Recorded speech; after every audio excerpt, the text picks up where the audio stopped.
Good afternoon, traders. Chris Buss here with Traders Profit Compass with your market on close report for Thursday, November 12th. Okay, we started out this morning pretty docile and range bound. There wasn't a lot going on. I was going to do a midday update, and there really wasn't a lot to say. But right after that, things started to move, and we got this breakdown on SPY below 354, which was our kind of our go no go pivot. And once that broke, then things started to move to the downside. And you can see here that once 354 broke, our target is 350. But I don't know if it's going to make it here by the end of the day. It's 3:30 as I was starting the video, starting a little bit early today. So we'll see if it comes down here or if it can kind of stop a little bit short. These levels worked out really great again today. There really wasn't a lot to do here in the morning. We opened and just kind of oscillated here for several hours. It really wasn't a place to take a long or a short, really. I mean, you could have been long against 354, but there really wasn't any sign that things were going to take off. And then once this 354 broke, that could have been a nice short entry for anybody that was watching it or was motivated to take that trade. Qs. We were using 290 as our bull bear pivot. That worked out great. Early in the session, I thought the Qs, they were leading and were pushing up. In fact, I took a long on the Qs, and I got stopped out after about 15 minutes. It didn't work. It reversed, and then it didn't do anything for a while. And then once it broke 290, that was your cue to get short on that break of that level. You can see it better here on the 30-minute chart. You can see here we had all these doji candles here right above 290. Really couldn't get anything going, and then once it broke, we got a more or less a quick move down to this 287.50. Now we'll see if how that closes this afternoon in 20 minutes. But for tomorrow, it really looks like 287.50 is going to be our pivot on the Qs. One thing to note here is we've got the bear cross starting to form. It's not sharp and it's not dropping fast, so this could, it could turn back up depending on how we close today. So that's not a really strong PPO signal, but you can see RSI has dropped below 50 as well. So, we had to move down 50% fib and then roll back over. And then tomorrow, if 287.5 were to break to the downside, then I would expect a move towards this 282.50 area at the top of this gap. IWM. We opened at the top of the range.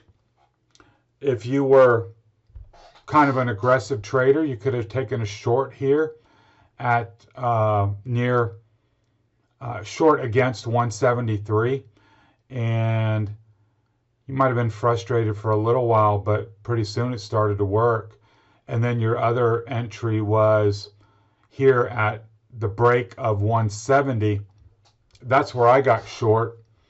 And I covered just before we started the video. I didn't want to have that out there while the video was rolling, and I couldn't see what was going on. So now we're in this gap. I think you can stay short anything below 170. The door is open for a move to 165 or even 164 right here tomorrow. In the gap. So I think 170 is still the pivot, and price would have to recapture that from below to get things going back up to the upside. But right now, it looks pretty weak, and inside this big gap, I kind of favor lower because they're fading all these. The reflation trade looks like it failed again after Monday's big surge. They've been selling the banks and, all the airlines and all that kind of stuff. All the back to normal things that were going to go rip-roaring on Monday. They've been fading it ever since, so that's not looking too great. But anyways, I think anything south of 170 you can stay short. Facebook. We had talked about 280 being a likely place where that would stall, and that's what happened, and it came back to this 275. I didn't do anything with that. I think the real trade is on a break of 275 to the downside, where you would come back and retest this low down at 265. I think that has a good chance of playing out. I wouldn't front run it. I'd wait for a break of 275, and then you've got a clean line to shoot against, because anything can happen. Why not just wait for the trigger and then take your position with a stop just above? Notice the really weak PPO signature. You got the bull cross, but now that momentum is waning. And I think we went over this last night. The rise in the RSI failing right at 50. So these are really characteristic of, weak fib bounces where there's not a lot behind it. It's more of a reactionary type move. And, once this confirms with a bear cross, your price will likely be below 275, and then you can have a lot of confidence taking a shot down here towards 265 as the target. Apple held up really well today. We were watching this in the trading room, and I said, on a break of 120, it could find 122. Really was a prairie dog, stuck its head up and then right back down. But it has not lost much ground like some of the other names. Still relatively strong. We do have a bear cross here on PPO, but at least it's above the zero line. There's certainly an opportunity for this to turn up. I will point out that I saw in my Twitter feed somebody saying that there's been a lot of dark pool buying in Apple over the last 3, 4, 5 sessions, and I thought that was noteworthy. Nothing to particularly trade off of, but it has been showing relative strength compared to some of the other FANG names. Maybe that's the reason why. Tesla actually gave a nice short entry today.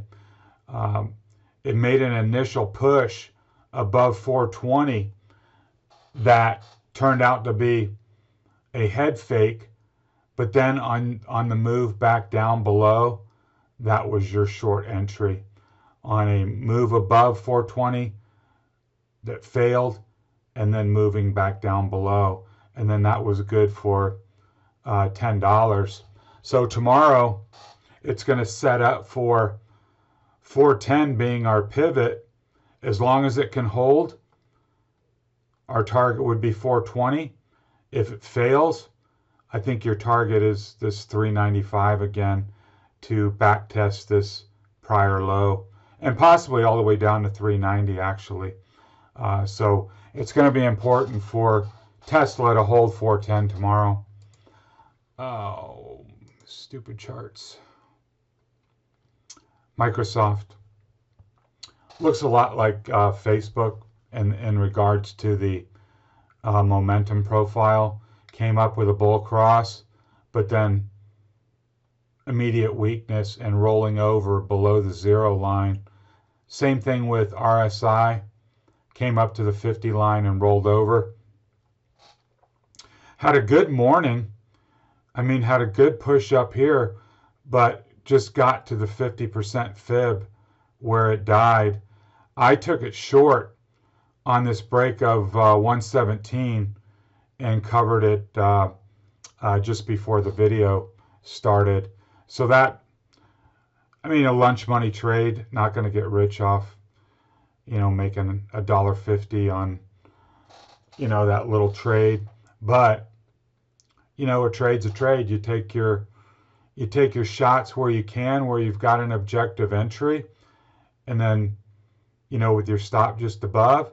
Sometimes they kind of oscillate and don't really go anywhere, and you just make a little bit. Other times, they fall apart fast, and you can make some, more money on that kind of trade. You never know how it's going to go when you take it.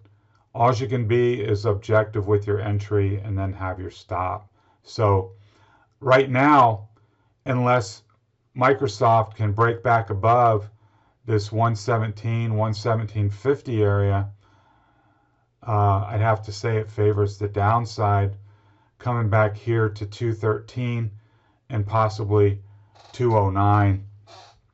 So I think tomorrow this 117 will again be our pivot. A break above would be a good long, and as long as it's below, I think you can lean to the short side. Amazon. This was another fake breakout above and then backtrack. So if you were watching it, there was a good chance that you may have gotten long on this break above 31.50 and, got a push up here towards 31.75. But whether you covered it or not, once it broke back below 31.50 was your signal to either get out or take it the other way to get short. And then that turned out to be a good trade with a move right back down $50 to this 3100 level, which is where it's sitting, as we speak. So tomorrow, it looks like 3100 will be our bull bear pivot. Above, we can look for a move to 3150, and then below, down to 3050. These, I keep saying it, but it keeps working. These $50 increments in Amazon have been working like a champ. And the more times it works, the more times it validates these levels. So it's kind of a self-fulfilling thing. The more times it bounces off and finds support right here, you can tell that this 3100 level is being recognized by price. You've got 4 hours worth of candles right here just dancing on the line. So we know it's pretty important. Again, look at the PPO profile. Weak bounce, starting to roll over here below the 0 line, and RSI as well. Don't know what to tell you about Google. Been a long time since I've seen that many candles within like a $10 range. That's pretty remarkable. Whenever this decides to move, that volatility compression is going to expand, and I would expect a more dramatic move coming out of this little Bollinger Band squeeze here. I don't have them on here, of course, but I can imagine those Bollinger Bands are really tightening around this level, and then once it makes a break either above or below, I think it's going to be more on the explosive side. So we'll have to see how that goes. Netflix.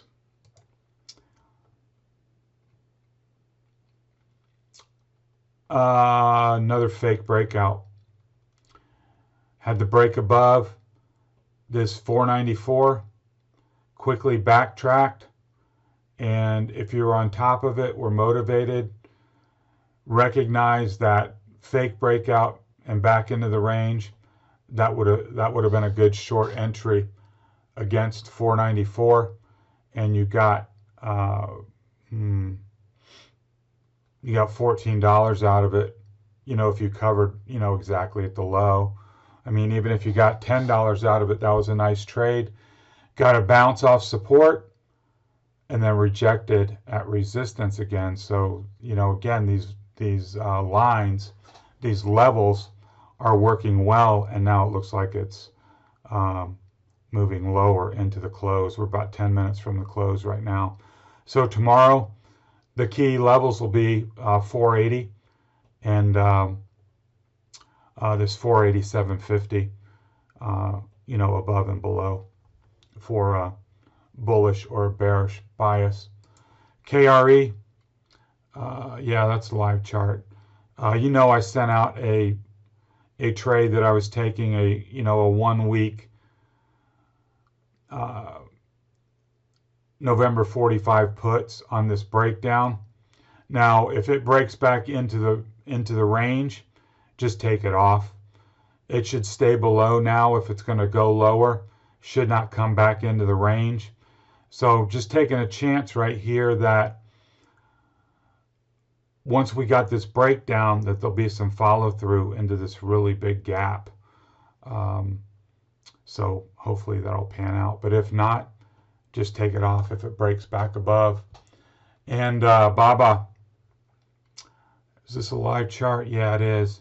We had been focused on this 265 for BABA being a key level, and it is broken below. So if you're motivated, I mean, that's a pretty tight short setup on BABA to be short against 265 with a stop just above, and maybe you get this move to the bottom of the box down at 245.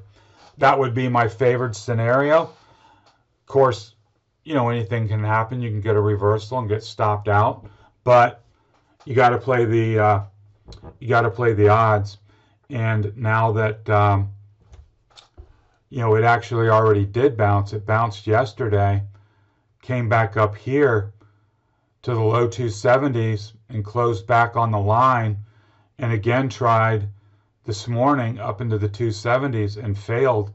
So we've had multiple closes below 265, and I still like that trade to take a shot at BABA on the downside for a potential move to the bottom of the box. Okay, rather quick review of today. I hope you found the levels really helpful today.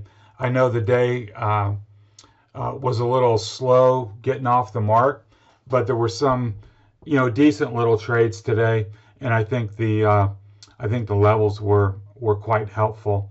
And that's really what I want you to do is focus on the execution, focus on setting your stops, not getting panicky when a bar or two goes against you. All those principles that we've been talking about of stay in a winning trade as long as you can and make price take you out. Don't